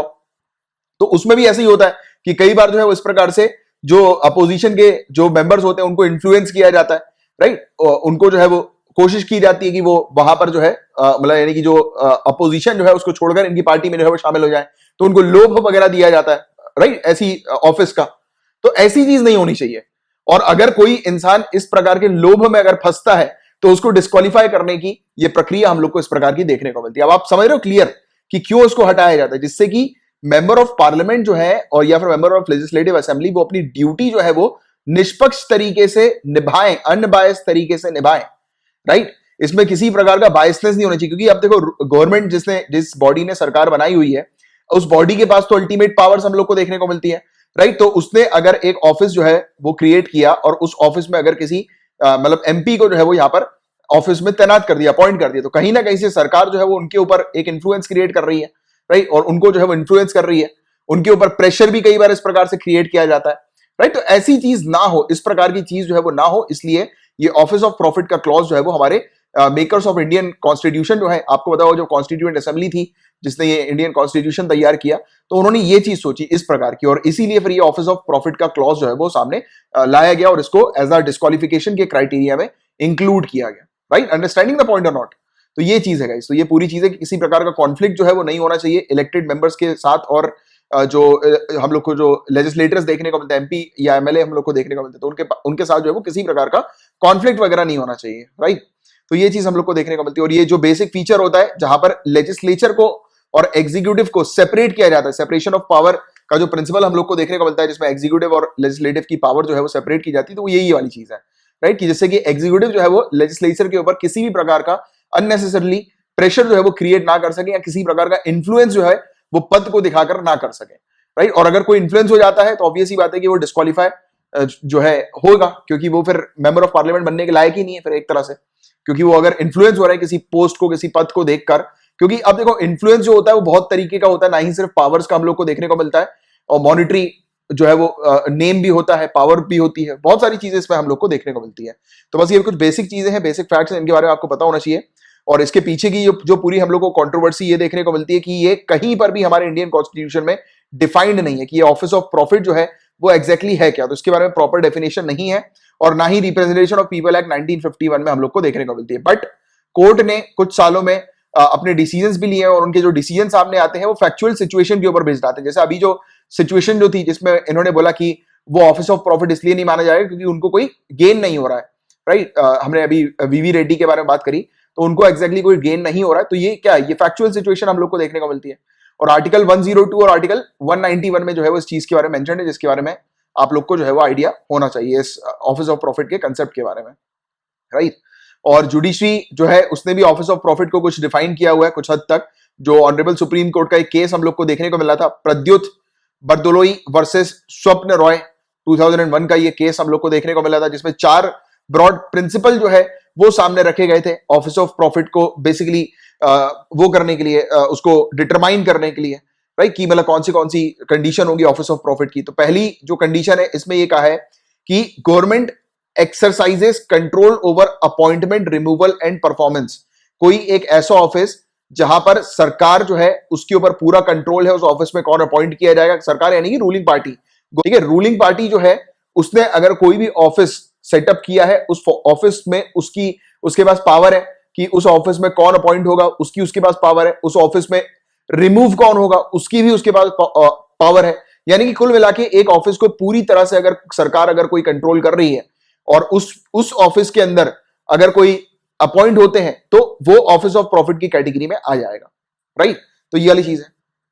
Second condition, office has any remuneration attach to it, यानी कि किसी प्रकार का पर्क नहीं होना चाहिए, कोई सैलरी वगैरह इस प्रकार की ऐसी चीज नहीं होनी चाहिए ऐसे ऑफिस में, ठीक है। अगर देखिए अभी जो वीवी रेड्डी जिस ऑफिस में भी सेटअप हुए आंध्र प्रदेश के अंदर, यानी कि उनको अपॉइंट जो किया गया है एज अ स्पेशल गेस्ट के तौर पर, तो उस समय अगर उनको कुछ पर्क्स मिल रहे होते तो फिर वो ऑफिस ऑफ प्रॉफिट की कैटेगरी में आ जाते और उनको डिस्क्वालीफाई किया जाता। बट वहां पर कोई रेम्यूनरेशन नहीं है, कोई पर्क्स नहीं है, कोई सैलरी नहीं है, तो इसलिए नहीं किया जाएगा। तो सेकंड कंडीशन, ऐसे ऑफिस में पर्क्स होनी चाहिए, सैलरीज होनी चाहिए, तब जो है वो ऑफिस ऑफ प्रॉफिट की कैटेगरी में आता है। थर्ड कंडीशन जो है, गवर्नमेंट की पावर्स की, यानी कि गवर्नमेंट के पास एक्स्ट्रा ऑर्डिनरी पावर है कि जो भी उस ऑफिस में बैठेंगे तो उनकी मनी, उनका allotment of land, license grant करना, तो ये अगर पावर्स अगर किसी व्यक्ति को दी जा रही है उस ऑफिस में अपॉइंट होने वाले व्यक्ति को, तो भी फिर ये थर्ड कैटेगरी के अंदर आ जाता है। चौथी कैटेगरी की बात करें तो किसी प्रकार से अगर इन्फ्लुएंस किया जा रहा है उस व्यक्ति के थ्रू उस ऑफिस को, तो भी जो है वो इस कैटेगरी के अंदर आ जाती है। तो ये 4 चीजें, बट अभी भी देखो इसके बारे में कोई क्लियरली डेफिनेशन वगैरह हम लोग को नहीं देखने को मिल रही है। बट एट प्रेजेंट जो है वो इस पर भी काम चल रहा है कि इस प्रकार की कुछ मतलब जो है वो प्रॉपर क्राइटेरिया है, प्रॉपर डेफिनेशन आए, जिसके तहत एग्जैक्टली कौन सी जो ऑफिसेस होने चाहिए, जो ऑफिस ऑफ प्रॉफिट की कैटेगरी में आने चाहिए और कौन से नहीं होने चाहिए। हालांकि बहुत बड़ी ये कैटेगरी हम लोग को ऑफिस ऑफ प्रॉफिट की देखने को मिलती है, बट प्रॉपर तरीके से चीजें डिफाइंड नहीं है, इसीलिए ये लंबी चौड़ी कंट्रोवर्सी में हम लोग को देखने को मिलती है। बट देखो, जो भी कंट्रोवर्शियल चीजें होती हैं वो कभी भी सिविल सर्विसेज में आपसे नहीं पूछी जाएगी एग्जाम के अंदर। मेनली जो है आपको जो याद रखना है, ये यहां तक की चीजें आप लोग को बस थोड़ी सी पता होनी चाहिए, इस पेज तक की। इसके आगे का उतना आप लोग के लिए जो है वो इंपॉर्टेंट बिल्कुल नहीं। हाँ, ये इंपॉर्टेंट है कि हमारे इंडियन कॉन्स्टिट्यूशन के अंदर कहीं भी मेंशन नहीं है, ना ही ये रिप्रेजेंटेशन ऑफ पीपल एक्ट 1951 के अंदर मेंशन है। बाकी ये सब चीजें आपके लिए जो है वो बिल्कुल भी इंपॉर्टेंट नहीं है, ठीक है। तो ये था पूरा ओवरऑल टॉपिक इससे रिलेटेड। अब नेक्स्ट टॉपिक की तरफ आगे बढ़ रहे हैं हम लोग। अब बात हो रही है हेल्थ इन इंडिया रिपोर्ट के बारे में। नाम से समझ में आ रहा है इंडिया के अंदर लोगों की हेल्थ जो है वो किस प्रकार की है, तो उसको लेकर ये पूरा टॉपिक जो है वो हम लोग को अब देखने को मिलेगा। ये रिपोर्ट नेशनल स्टेटिस्टिकल ऑर्गेनाइजेशन के द्वारा पब्लिश की गई है और 75th round national sample survey जुलाई 2017 से लेकर जून 2018 के बीच का है, तो उसके ऊपर बेस्ड ये रिपोर्ट है, यानी ये सर्वे के ऊपर बेस्ड ये रिपोर्ट जो है वो हम लोग को देखने को मिल रही है। तो इस रिपोर्ट के अंदर क्या क्या चीजें हम लोग को देखने को मिली है, तो सिर्फ 59.2% बच्चे जिनकी उम्र 5 साल से कम की है वो फुली इम्यूनाइज्ड थे। फुली इम्यूनाइज्ड का मतलब क्या होता है, उनको जो है वो पूरी की पूरी जो है वो वैक्सीन मिली है, यानी कि पूरा का पूरा उनको वैक्सीन का एक्सेस मिला है। पूरी मतलब कितना होता है, 8। एक बच्चा जब 1 साल की उम्र का होता है या होती है तो उनको जो है वो 8 वैक्सीन लगना सही माना जाता है, क्योंकि फुल वैक्सीनेशन का मतलब जो होता है वो 8 वैक्सीन का होता है, ठीक है। तो ये 8 वैक्सीन आप थोड़ा सा याद रखिएगा।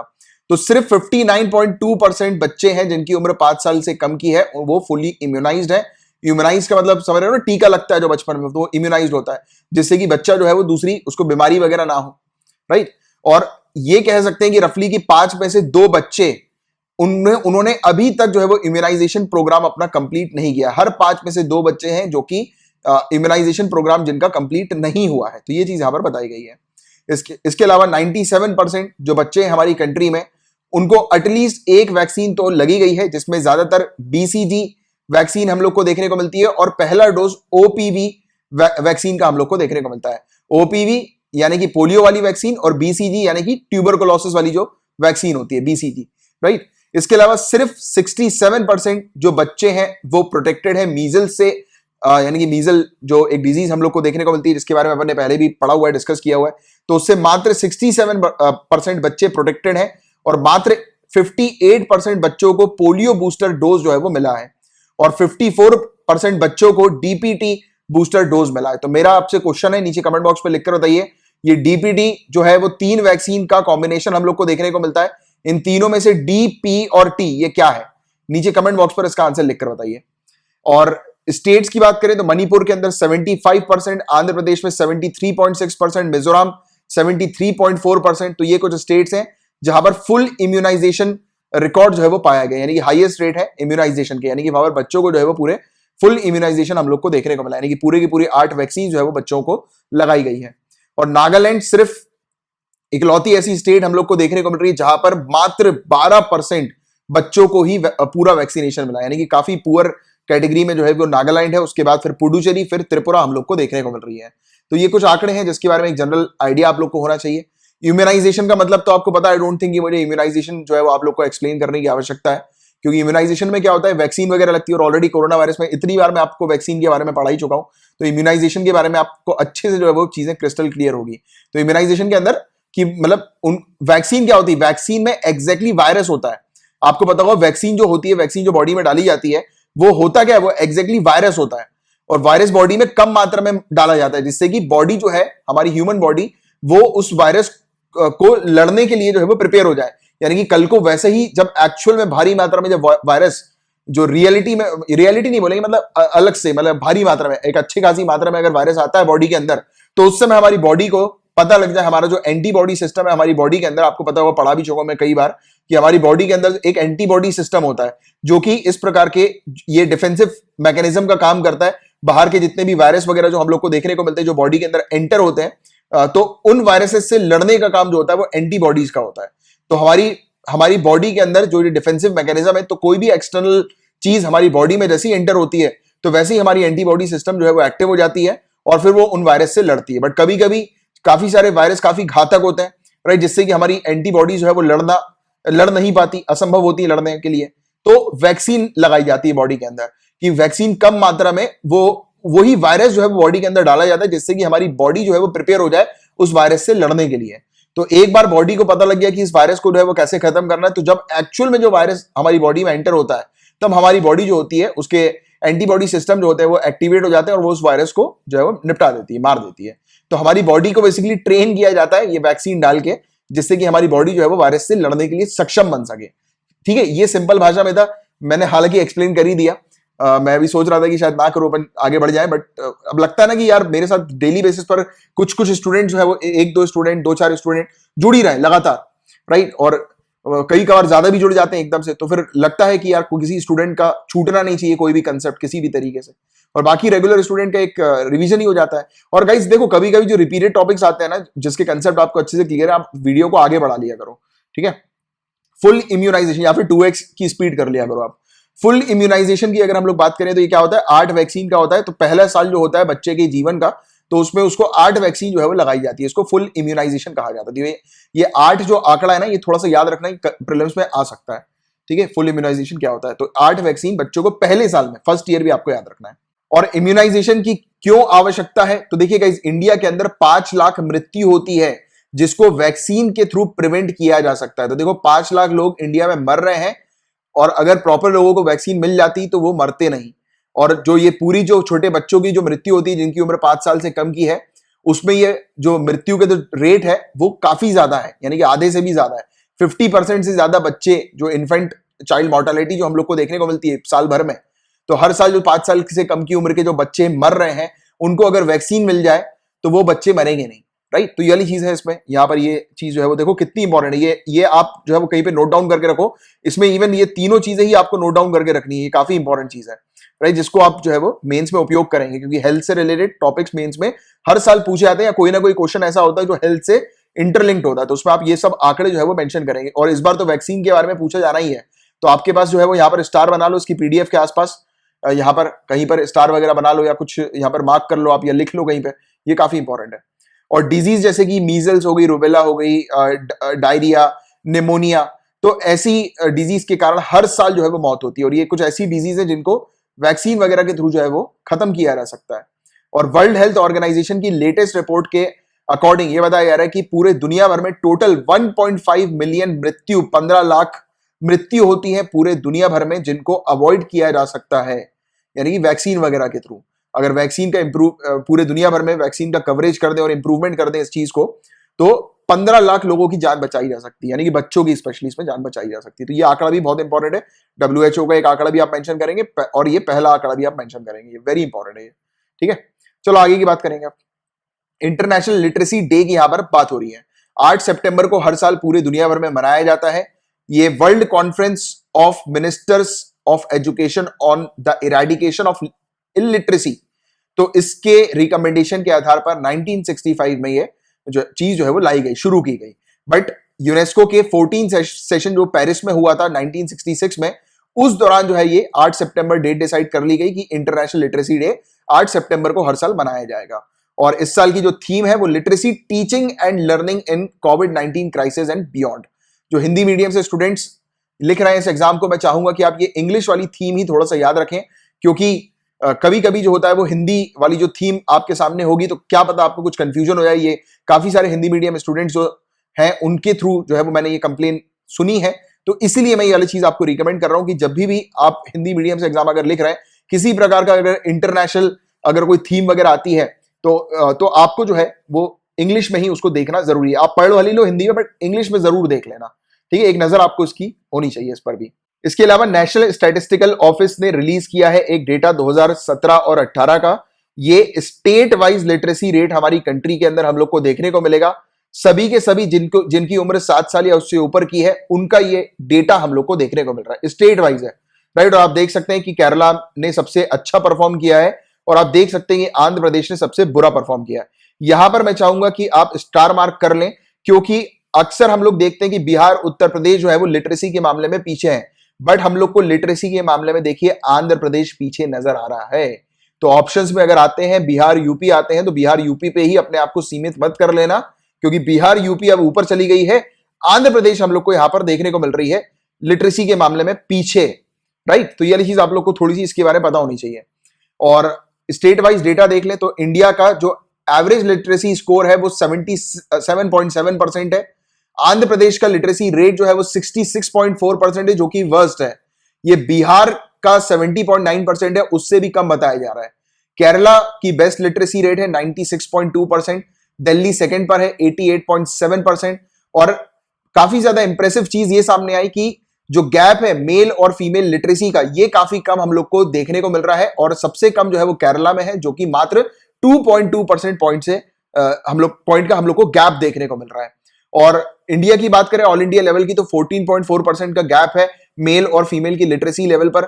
और मेल लिटरेसी जो है वो 84.7% है और फीमेल लिटरेसी 70.3% है।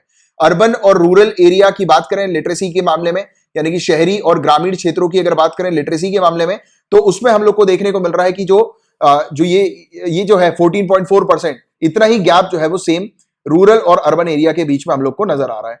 और केरला ने यहां पर भी गैप जो है वो केरला का यहां पर भी कम है, मात्र 1.9 परसेंटेज पॉइंट का, राइट। मेल और फीमेल के बीच में जो लिटरेसी को लेकर गैप है वो काफी अच्छा जो है वो इंप्रेसिवली हम लोग जो है इंप्रूव कर रहे हैं। आप ये वाला पॉइंट जो है मेंशन कर सकते हैं कि लिटरेसी के मामले में जो जेंडर इनइक्वालिटी जो हम लोग को देखने को मिलती है, जेंडर गैप जो हम लोग को देखने को मिलता है, वो अब जो है वो फिलअप हो रहा है, यानी कि कम होता जा रहा है, रिड्यूस हो रहा है, राइट। तो ये वाली चीज है और ये काफी अच्छा परफॉर्मेंस जो है वो हम लोग को यहाँ पर देखने को मिला। तो आप सोर्स के तौर पर एनएसओ का डेटा जो है मेंशन कर सकते हैं कि एज पर एनएसओ की इंप्रूवमेंट जो है वो आया है। क्योंकि देखो इसको आप लिंक किससे भी कर सकते हो, एक और चीज से, United nation sustainable development goal से।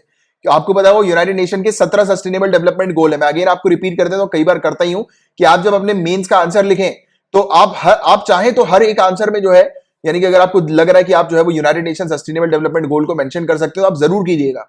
क्योंकि इतने सारे गोल्स हैं United nation sustainable development goal के कि आपका पेपर 1, पेपर 2, पेपर 3 के जितने भी टॉपिक्स है, सब टॉपिक्स है, सबके सब वो कवर हो जाएंगे। क्योंकि जो मेन एजेंडा है, मेन इशू है, वो सबका सब आपको United nation sustainable development goal में देखने को मिलेगा। तो आज का एक और टास्क आपके लिए कि United nation sustainable development goal में जो टोटल 17 गोल हैं, तो उनको आप अच्छे से देखिएगा, कम से कम 5 बार उन गोल्स को पढ़ लीजिएगा। और अगर आप ऐसा कर लेंगे तो नीचे कमेंट बॉक्स में लिख देना, sir task done, sustainable development goal जो भी 17 है वो पूरे के पूरे हमने पढ़ लिए हैं। और ये था पूरा ओवरऑल टॉपिक। अब बात करेंगे नारकोटिक्स कंट्रोल ब्यूरो की। नारकोटिक्स कंट्रोल ब्यूरो न्यूज में क्यों है, आप जान ही रहे हो कि रिया चक्रवर्ती का जो केस हम लोग को देखने को मिल रहा है, वो चीज अपने लिए इंपॉर्टेंट नहीं है, राइट, एग्जामिनेशन पर्सपेक्टिव से। बट आपको ये पता होगा थोड़ी बहुत, अगर आपने चलते फिरते खाना वाना खाते हुए देखा होगा कि एनसीबी भी वहां पर इंक्लूड हम लोग को देखने को मिल रही है, तो इसलिए टॉपिक न्यूज में है, तो हम लोग इसके बारे में जानेंगे। तो एनसीबी, इस बॉडी के बारे में आपको पता होना चाहिए, नारकोटिक्स कंट्रोल ब्यूरो। ये सरकार ने 1986 पर इसको कॉन्स्टिट्यूट किया था, बनाया था। Narcotics, drugs and psychotropic substances act 1985 के तहत ही हम लोग को देखने को मिलती है। और ये किस मिनिस्ट्री के अंदर आती है, याद रखिएगा, ministry of home affairs. National policy on narcotics, drug and psychotropic substances, ये आर्टिकल 47 जो हमारे इंडियन कॉन्स्टिट्यूशन का है उसके ऊपर बेस्ड है।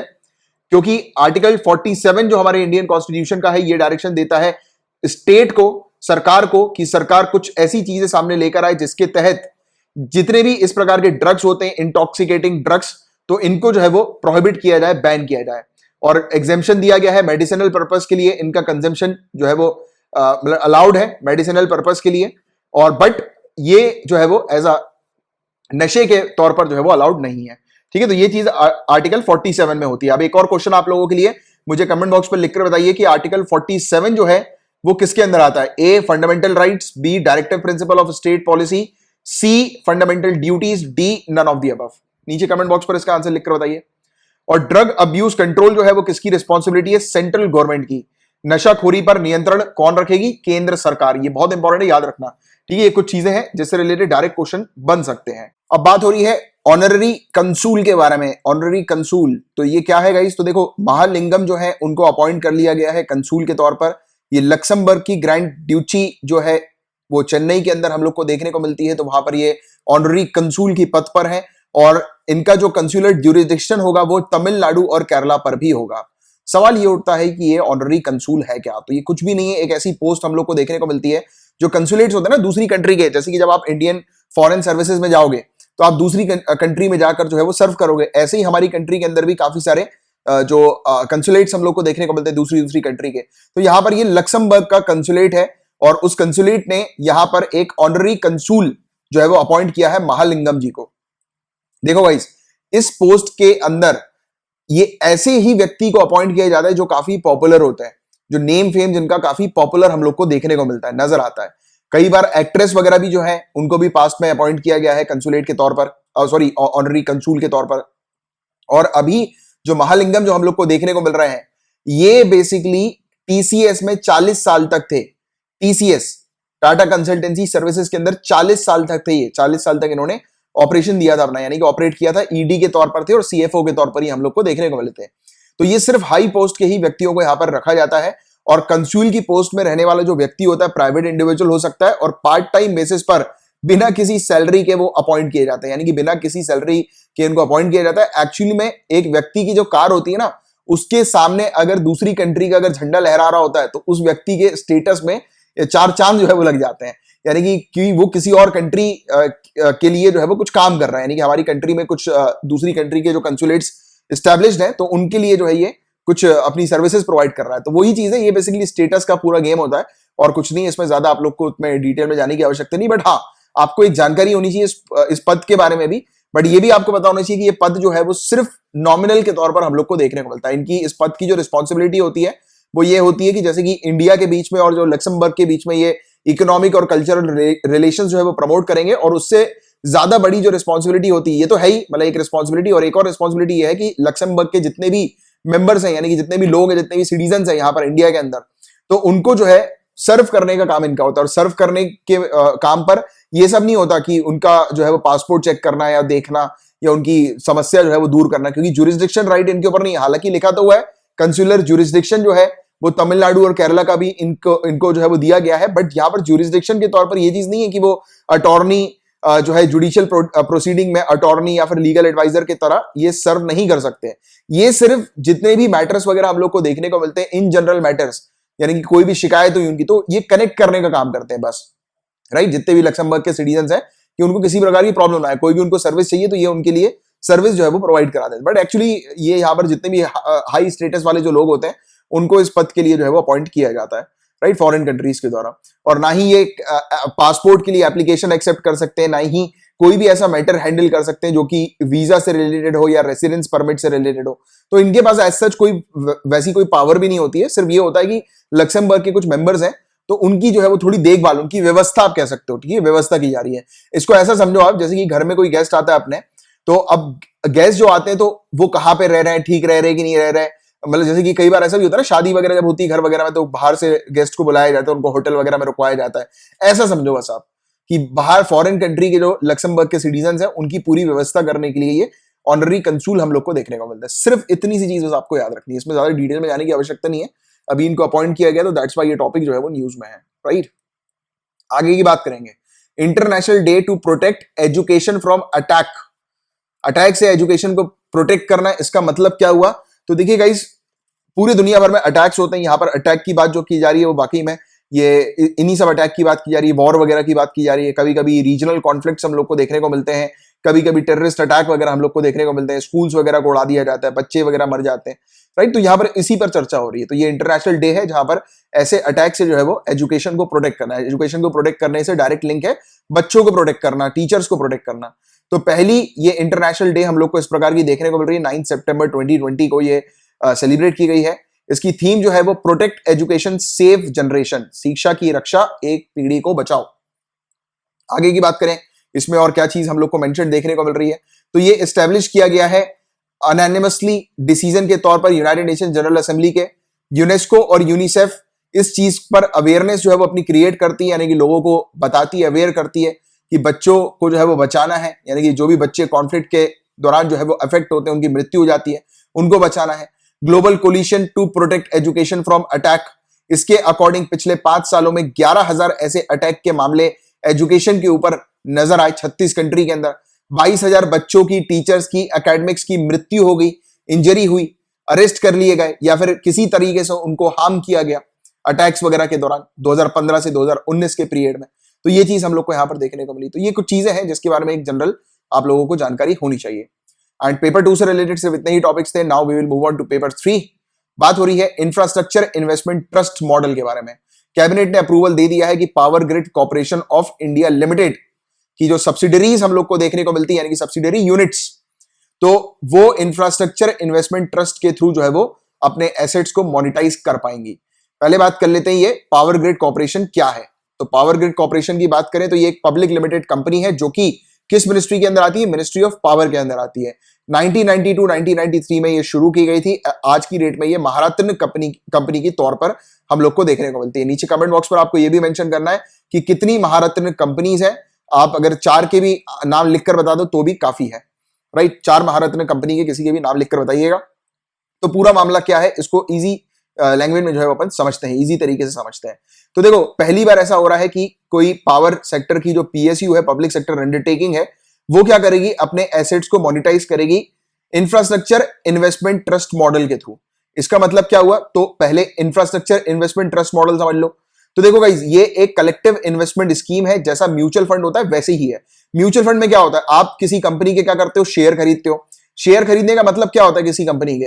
इसका मतलब आप कंपनी को पैसा दे रहे हो, कैपिटल दे रहे हो, उसके बदले में कंपनी जो है उसका जो भी प्रॉफिट होगा वो आपको, आपका अपना प्रॉफिट जो है वो आपके साथ शेयर करेगी। यही चीज है। तो यही चीज जो है वो इंफ्रास्ट्रक्चर इन्वेस्टमेंट मॉडल पर हम लोग को देखने को मिलती है। वैसा ही उसी मॉडल पर ये अब पहली बार ऐसा हो रहा है कि जो पावर सेक्टर की अब जितनी भी नई पीएसयू हम लोग को देखने को मिलेंगी, या फिर जो एग्जिस्टिंग पीएसयू भी हैं जिनको मतलब ये वो करेंगे, यानी कि रीइस्टैब्लिश करेंगे या कुछ इसमें और एडिशन करेंगे, तो जितनी भी ऐसी पीएसयू है, तो सब्सिडरी बेसिकली पावर सेक्टर के अंदर, तो ये जो है वो इंफ्रास्ट्रक्चर इन्वेस्टमेंट मॉडल के थ्रू जो है वो कैपिटल गेन करेंगी। इस प्रकार से पब्लिक से जो है वो पैसा लिया जाएगा। जो कॉमन मैन है, इंडिविजुअल जो है, वो यहां पर इन्वेस्ट कर सकेंगे अपना पैसा पावर सेक्टर के अंदर भी, इस पर्टिकुलर इन्वेस्टमेंट इंफ्रास्ट्रक्चर मॉडल के अंदर, राइट। तो ये चीज आप लोग को थोड़ी सी समझनी थी, इससे रिलेटेड आपको क्लियरिटी होना जरूरी है। और इसको रेगुलेट किया जाता है सेबी के द्वारा, क्योंकि शेयर्स वगैरह की बात हो रही है। तो security exchange board of India infrastructure investment trust regulation 2014 के तहत जो रेगुलेट किया जाता है, राइट। तो ये चीज है जिसके बारे में एक आपको आइडिया होना चाहिए। होपफुली आपको जो है वो पूरी चीज जो है उससे रिलेटेड क्लियर हो गई होगी। आगे की बात करें, रियल मैंगो क्वेश्चन बनेगा। रियल मैंगो भी न्यूज में था, क्या है ये? तो ये एक इलीगल सॉफ्टवेयर है। अभी जो हम लोग को रेलवे प्रोटेक्शन फोर्स देखने को मिल रही है, उन्होंने कुछ लोगों को पकड़ा है अलग अलग स्टेट से, और बताया गया है कि ये लोग जो है वो इस रियल मैंगो सॉफ्टवेयर का उपयोग कर रहे थे। किस पर्पस के लिए? ये एक ऐसा सॉफ्टवेयर है जो कि आईआरसीटीसी की वेबसाइट से कंफर्म टिकट जो है वो बुक करके दे देता है। यानी कि इस मतलब ये ऐसा सॉफ्टवेयर है जो कि कुछ ऐसा मतलब एल्गोरिदम जो है वो क्रिएट करता है, जिसके तहत जल्दी से जल्दी जो है वो क्विक स्पीड में या फिर फ्लाई स्पीड में तुरंत जो है वो रेलवे की टिकट जो है वो बुक हो जाती है। जैसा आपने कभी आईआरसीटीसी का वो खोला होगा, स्पेशली उस समय पर जब तत्काल की सीट जो है वो बुक होती हैं, टिकट्स बुक होती हैं तत्काल वाली, तो आपने देखा होगा कि आईआरसीटीसी की साइट अटक जाती है और जब तक आपका खुलता है तब तक जो है वो पूरी सीट भर जाती है, राइट। तो ऐसी हरकत जो है वो की जाती है कुछ मतलब इस प्रकार के एजेंट्स वगैरह के द्वारा या ऐसे लोगों के द्वारा जो इस प्रकार के सॉफ्टवेयर का उपयोग करते हैं, जो कस्टमर से हैवी चार्ज करते हैं और उनको मतलब ये वाली सीट देते, कंफर्म सीट जो है वो, कंफर्म रिजर्वेशन जो है वो ट्रेन में दे देते हैं। तो ये रियल मैंगो सॉफ्टवेयर है, याद रखना आप। कभी कभी ऐसे क्वेश्चन भी आ जाते हैं कि ये रियल मैंगो न्यूज में था, क्या है ये? तो ये इलीगल सॉफ्टवेयर है जिस पर रेलवे प्रोटेक्शन फोर्स जो हमारी है वो कार्रवाई कर रही है, और इसने काफी सारे लोगों को भी पकड़ा भी है, ठीक है। तो ये था पूरा ओवरऑल मामला इससे रिलेटेड। अब इस टॉपिक की बात करें गाइस, तो देखिए ये वाला टॉपिक अपने लिए इंपॉर्टेंट बिल्कुल भी नहीं है। इससे रिलेटेड हार्डली कुछ क्वेश्चंस आएंगे, बट फिर भी एक जनरल आपको अपने फॉरेस्ट के बारे में एक आइडिया होना चाहिए। जैसे कि नेशनल फॉरेस्ट पॉलिसी 1988 की है, इसको रिव्यू किया गया है डायरेक्टर जनरल ऑफ फॉरेस्ट के द्वारा, और ये इसको अमेंडमेंट जो इसका सामने लाया गया था तो उसको रिव्यू किया गया है। और रिव्यू जो इनका है वो एक नेचुरल रिसोर्सेज फोरम, जो कि यूनाइटेड नेशन सस्टेनेबल डेवलपमेंट की एक जर्नल हम लोग को देखने को मिलती है। 2016 के अंदर इसका एक रिसर्च पेपर पब्लिश हुआ था, तो उसके आधार पर पूरा रिव्यू जो है वो किया गया है। अभी देखिए कभी कभी कुछ पॉइंट जो होते हैं वो इंपॉर्टेंट इसलिए हो जाते हैं, मैं चाहता तो इस टॉपिक को डिस्कस नहीं करता, बट द प्रॉब्लम इज कि आपका जो प्रीलिम्स एग्जाम है उसमें इंडियन फॉरेस्ट सर्विसेज से रिलेटेड भी क्वेश्चंस बनते हैं, क्योंकि आप जानते हैं कि सिविल सर्विसेज और इंडियन फॉरेस्ट सर्विसेज इनका प्रीलिम्स एक ही होता है। तो इसलिए इंडियन फॉरेस्ट सर्विसेज को भी यानी कि जो एस्पिरेंट्स हैं उनको चेक करने के लिए काफी सारे क्वेश्चंस एनवायरमेंट के, फॉरेस्ट के आपको देखने को मिलेंगे। तो इसमें किन चीजों पे आपको ध्यान देना है तो वो चीज मैं आपको अलग से बता दूंगा, जो कि प्रीलिम्स के लिए इंपॉर्टेंट है, जिस पर ज्यादा फोकस करना। तो देखिए रिसर्च पेपर ने फोकस किसके ऊपर किया है? फॉरेस्ट मैनेजमेंट के ऊपर। और फॉरेस्ट मैनेजमेंट कैसा होना चाहिए? फॉरेस्ट का सस्टेनेबल तरीके का होना चाहिए। राइट, और सर्टिफिकेशन और पॉलिसी के ऊपर बेस्ड होना चाहिए। ये फोकस किया जाना चाहिए फॉरेस्ट प्रोटेक्शन के ऊपर, कंजर्वेशन के ऊपर, प्रोडक्शन के ऊपर, कि ज्यादा से ज्यादा एफॉरेस्टेशन करें हम लोग, ज्यादा से ज्यादा पेड़ लगाएं, जो पेड़ जो है उनको कटने से रोकें, राइट, कंजर्व करें, प्रोटेक्ट करें, राइट। तो ये रिसर्च पेपर के अंदर क्या क्या चीजें सामने आई, तो बताया गया सबसे पहली चीज तो हमारी कंट्री के अंदर जो टिम्बर, यहां पर टिम्बर को बेसिकली सेंटर पे रखा गया है। और क्यों सेंटर पे रखा गया है, तो आप लोग जानते हैं इसकी टिम्बर जो होता है वो काफी इंपॉर्टेंट होता है। टिम्बर की लकड़ी आपको पता होगा इंटरनेशनल मार्केट में उसकी बहुत ह्यूज प्राइस है, लाखों में बिकता है टिम्बर, राइट। तो टिम्बर जो है तो उसका हमारे पास बताया जा रहा है कि उसका रिलायबल सोर्स जो है वो काफी कम है, यानी कि कमी है हमारे पास रिलायबल सोर्स की, टिम्बर के प्रोडक्शन के, उसके कंजम्पशन के, उसके स्टॉक के, तो उस पर हम लोग को काम करना चाहिए। इसके अलावा टिम्बर का प्रोडक्शन जो कि फॉरेस्ट क्षेत्र के बाहर हम लोग को देखने को मिलता है, यानी कि ऐसे ट्रीज जो कि फॉरेस्ट के बाहर होते हैं, यानी कि टिम्बर के पेड़ जो फॉरेस्ट क्षेत्र के बाहर हैं, जिस पर सरकारी रिकॉर्ड हम लोग को नहीं देखने को मिलता, गवर्नमेंट रिकॉर्ड के बाहर है, तो उनको एक्सप्लोर करने की आवश्यकता है और इस पर रोक लगाने की आवश्यकता है कि ऐसे जो है वो मतलब बिना सरकारी रिकॉर्ड के या बिना सरकार की इजाजत के अगर इस प्रकार का टिम्बर का प्रोडक्शन हो रहा है कहीं पर किसी क्षेत्र पर, तो उसको जो है वो बंद किया जाए।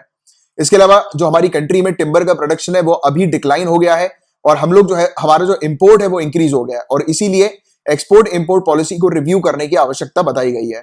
और रिसर्च पेपर ने एम्फेसाइज किया है कि इंडियन फॉरेस्ट पॉलिसी को रिव्यू किया जाए, रिवाइज किया जाए और डोमेस्टिक प्रोडक्शन को बूस्ट किया जाए, यानी कि हमारी कंट्री के अंदर ज्यादा से ज्यादा टिम्बर का प्रोडक्शन जो है उसको प्रमोट किया जाए। और इंडिया के अंदर ये इंपॉर्टेंट है आपके लिए याद रखना, नेशनल फॉरेस्ट पॉलिसी 1988, ये करेंटली जो है हमारे जो इंडियन फॉरेस्ट है उसको गवर्न करती है ये पॉलिसी, यानी कि हमारे जितने भी फॉरेस्ट है उसको शासित करने के लिए, उसके शासन के लिए ये पॉलिसी, उसके एडमिनिस्ट्रेशन के लिए ये पॉलिसी हम लोग को देखने को मिलती है। और पॉलिसी जो है गाइस वो फोकस किसके ऊपर करती है, एनवायरमेंटल बैलेंस और लाइवलीहुड के ऊपर। इनका मेन फोकस है कि फॉरेस्ट में रहने वाले जो ट्राइबल्स हैं, जो आदिवासी जनजाति हम लोग को देखने को मिलती है, उनके हितों को प्रोटेक्ट करके रखना, और जो भी फॉरेस्ट डिपेंडेंट जो लोग हैं, यानी कि जो फॉरेस्ट के ऊपर डिपेंडेंट होते हैं, तो उनके हितों को रक्षा करने के ऊपर बेस्ड है ये पॉलिसी के अंदर चीजें हम लोग को देखने को मिलती है। इस पॉलिसी के फीचर्स और गोल्स की अगर हम लोग बात करें तो मेंटेनेंस, एनवायरमेंटल सस्टेनेबिलिटी का, यानी कि फॉरेस्ट को मेंटेन करके रखना और इकोलॉजिकल बैलेंस जो है वो मेंटेन रखना, रिजर्व मतलब प्रोटेक्ट करना, कंजर्व करना, तो ये सब चीजें इसमें आ जाती हैं। इसके अलावा जो एग्जिस्टिंग जो नेचुरल हेरिटेज है उसको प्रोटेक्ट करके रखना, सॉइल इरोजन को समय समय पर चेक करना, जो नदी है और जो लेक्स है, रिजर्वायर जो है उसका कैचमेंट एरिया जो है वो रिड्यूस तो नहीं हो रहा, उस पर निगरानी रखना, राइट, समय समय पर सैंड ड्यून्स वगैरह जो है वो चेक करना। तो ये सब चीजें इसके अंदर हम लोग को यहाँ पर देखने को मिलती है इसके फीचर्स के तौर पर। और ड्राफ्ट नेशनल फॉरेस्ट पॉलिसी जो है वो पिछले साल रिलीज हुई थी। मेन फोकस यही था कि फॉरेस्ट को मैनेज करना, प्रोटेक्शन करना फॉरेस्ट का, और मेन सेंटर पे जो ध्यान रखा गया कि फॉरेस्ट में रहने वाले जो जनजाति हैं उनकी हितों की रक्षा करना, राइट। तो इसके बारे में एक जनरल आपको आइडिया होना चाहिए। और जैसे मैंने आपको बताया कि आज कोई होमवर्क है नहीं, तो और बीच बीच में इसलिए मैंने आपको काफी कुछ चीजें जो है वो पूछ ली थी, क्योंकि जो भी मेरे को समझ में आई कि इससे रिलेटेड जो है वो जानकारी आपसे पूछूं मैं, तो उसका आंसर जो है वो कमेंट बॉक्स में तो आपने लिख ही दिया होगा होपफुली अभी तक, और नहीं लिखा है तो लिस्ट बना के रखी होगी आपने। गाइस देखो क्या किया करो, जब भी लेक्चर आप सुना करो ना मेरा, तो उस बीच अपने पास एक ब्लैंक पेपर रखा करो, तो जो भी चीज मैं पूछ रहा हूँ ना उसमें लिखते जाओ, एंड में जो है वो एक साथ आंसर लिख दिया करो, ठीक है। एंड इस लेक्चर की अगर आपको पीडीएफ चाहिए तो आप मंथली पैकेज परचेज कर सकते हैं, काफी अफोर्डेबल कॉस्ट में है, पूरे महीने का पैकेज होता है ये। फुल मंथ पैकेज है जिसमें आपको वेरियस चीजें मिलती है, डेली लेक्चर्स की पीडीएफ दी जाती है, वीकली कंपाइलेशन दिया जाता है, मंथली कंपाइलेशन आपको दिया जाता है, प्रिंट फ्रेंडली पीडीएफ भी आपको प्रोवाइड की जाती है जो कि काफी हाई क्वालिटी की होती है। आप चाहें तो एक साथ दिसंबर तक भी पेमेंट कर सकते हैं, अगर आप अवॉइड करना चाहते हैं रेगुलर इंटरवल्स में पेमेंट को, तो एक साथ ले सकते हैं, या फिर एक साथ जो है वो आप जनवरी से लेकर दिसंबर तक का भी प्लान जो है वो ले सकते हैं। जनवरी टू दिसंबर के प्लान के लिए जो है आप मुझे टेलीग्राम पर मैसेज कर दीजिएगा, ये टेलीग्राम का नंबर है। कॉल्स मत कीजिएगा, कॉल्स अटेंड नहीं किए जाएंगे, कॉल्स पर कोई भी क्वेरी जो है वो रिजॉल्व नहीं की जाएगी। आप मैसेज कर दीजिए मुझे, मैसेज करने के बाद एसएमएस भी कर सकते हैं आप, या फिर टेलीग्राम कीजिएगा, टेलीग्राम पर मैं जो है आपको जल्दी रिप्लाई कर दूंगा। टेलीग्राम आप कर सकते हैं मुझे, या फिर फेसबुक पर आप मुझसे क्वेरी जो है वो ले सकते हैं, ठीक है, इससे रिलेटेड। और अगर आपको पीडीएफ का सैंपल चाहिए कि पीडीएफ किस प्रकार का दिया जाता है, किस प्रकार की हाई क्वालिटी पीडीएफ होती है जो मैं प्रोवाइड कराता हूं आपको, तो आप ये जनवरी 2020 से लेकर जुलाई 2020 की जो मैगजीन वाला जो वीडियो है, जिसमें आपको ये जैन टू जुलाई जो है वो मात्र 300 रुपए में प्रोवाइड किया जा रहा है, पूरा कंटेंट जैन टू जुलाई का, तो आप देखिएगा, बट पूरा वीडियो देखिएगा। नीचे कमेंट बॉक्स पर जैन टू जुलाई वाला वीडियो होगा, उसकी लिंक होगी डिस्क्रिप्शन पर, आप देखेंगे तो लिंक मिल जाएगी, देख लीजिएगा। और बाकी जो पीडीएफ है, इस पूरा मंथली पैकेज है, उसकी कॉस्ट मिनिमम 100 रुपीज है पूरे महीने के लिए। पूरे महीने में ये सब जो आपको बताइए ना मैंने, ये पूरी फैसिलिटी, ये यहां से यहां तक, ये पूरी फैसिलिटी आपको मिनिमम 100 रुपीज में प्रोवाइड की जाती है। और मिनिमम उन स्टूडेंट्स के लिए जो अफोर्ड नहीं कर सकते, और अगर आप ईमानदारी से वाकई में अफोर्ड कर सकते हैं तो मेरी मेहनत को देखते हुए आपको जो ठीक लगे वो आप कंट्रीब्यूट कर सकते हैं। और ये न्यूज़पेपर के रेट से भी कम जो है ये मैंने आपको प्रोवाइड किया हुआ है, जिससे कि आपको अच्छा क्वालिटी कंटेंट जो है वो अफोर्डेबल रेट में जो है वो मिल सके, राइट। चलो एनीवेज, और current affairs by Kamalaksh Jha channel का नाम है। अगर आपने इस चैनल को सब्सक्राइब नहीं किया तो कर लीजिएगा, बेल आइकन पे भी हिट कीजिएगा। सेम नाम से टेलीग्राम चैनल है जिसको भी आप ज्वाइन कर सकते हैं, और आप चाहें तो मुझे फेसबुक पर भी फॉलो कर सकते हैं। अब हम लोग मिलेंगे कल, तब तक लिए bye bye, take care, have a great day, Tata.